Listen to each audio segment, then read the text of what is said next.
বারাসাতে তৃণমূল ছাত্র পরিষদের মহা মিছিল। গত 17 তারিখ এসএফআই তিলোত্তমা বিচারের দাবি ও কলেজে থ্রেট কালচারের বিরুদ্ধে মধ্যমগ্রাম থেকে আসা মিছিল এবং সেই মিছিল থেকে এই বারাসাতের বিভিন্ন কলেজে হামলার অভিযোগ ওঠে। আর তারই প্রতিবাদে বারাসাতে আজ তৃণমূল ছাত্র পরিষদের মহা মিছিল। এদিনের এই মিছিল বারাসাতের জাগৃতি ময়দান থেকে শুরু হয়ে বারাসাতের বিস্তীর্ণ অঞ্চল প্রদক্ষিণ করে বারাসাত চাপাডালি মোড়ে এসে শেষ হয়। এদিনের এই মিছিলে উপস্থিত ছিলেন তৃণমূল ছাত্র পরিষদের রাজ্য সভাপতি তৃণাঙ্কুর ভট্টাচার্য ও তৃণমূল নেতা দেবাংশু ভট্টাচার্য সহ স্থানীয় তৃণমূল ছাত্র পরিষদের অসংখ্য কর্মীরা।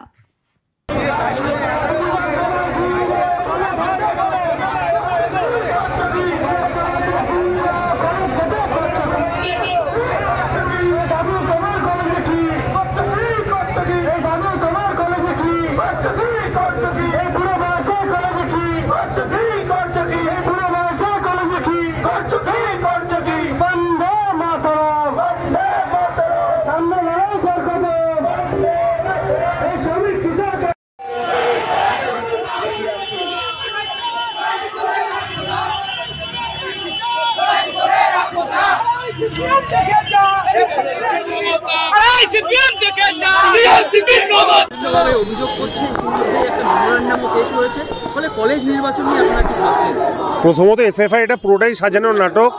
বাংলার কোনো কলেজে তাদের ইউনিট করার মতন 10 জন নেই, সেখানে আজকে তারা নির্বাচন করছে। নির্বাচন নিয়ে একটা ফলস একটা সিচুয়েশন তৈরির চেষ্টা করছে। আমাদের সরকার নির্বাচনে উদ্যোগী। আমার বিশ্বাস এই বর্তমান সিবিসিএস সিস্টেমে যেখানে সময় পাওয়াটা খুব কঠিন, সেখানে আমরা অতি দ্রুত নির্বাচনের দিকে যেতে পারবো। কিন্তু আগে আমি আমার এসএফআই বা বিরোধী যত ছাত্র সংগঠন আছে তাদেরকে বলবো যে আগে কলেজে ইউনিট করে দেখান, তারপরে ইলেকশন হলে নমিনেশন দেওয়ার কথা ভাববেন।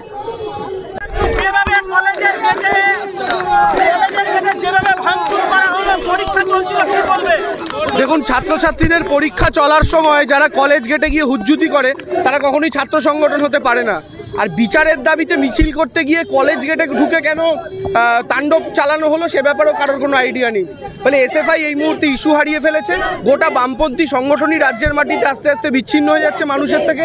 ছাত্রছাত্রীদের মধ্যেও তারা বিচ্ছিন্ন, তাই এই কাণ্ড কারখানা করা হলো। নাহলে ছাত্রছাত্রীদের পরীক্ষা চলাকালীন এরকম গুন্ডামি আর যাই হোক ছাত্র সংগঠন হলে করা যায় না। আর আমাদের এখানকার যারা ছাত্র নেতৃত্ব আছে তারা তো ওই দিনকে প্রত্যেকে দেখেছেন, সাধারণ মানুষ দেখেছেন। ছাত্রর চাইতে বেশি ছিল 40-45 বছরের 50 বছরের পাকা চুলের মাথার লোকজন। তো সিপিএমে এখন এমনই দুরাবস্থা যে 60 বছরের লোকও এসএফআই করছে, আবার 60 বছরের লোকই সম্পাদক মণ্ডলীর সদস্য। তো দলটার কি অবস্থা তাহলে বুঝুন, একজনকেই সব শিফটে ডিউটি করতে হচ্ছে। এইভাবে গেটের সামনে পুলিশকে লাঠি দিয়ে মারা হয় না, আমি তো এটাই বলছি, এটাই এসএফআই এর ক্যারেক্টার। বিচারের দাবিতে তারা একটা দেহকে ব্যবহার করে যেভাবে নিজেদের রাজনীতি রুটি শেখার চেষ্টা করেছিল, মানুষ 6টা উপনির্বাচনেই তার জবাব দিয়ে দিয়েছে। এবার সময় আসছে, খুব তাড়াতাড়ি আশা করি কলেজে নির্বাচন হবে, আর সেই নির্বাচনে এসএফআই ছাত্রছাত্রীদের মাধ্যমে জবাব পাবে।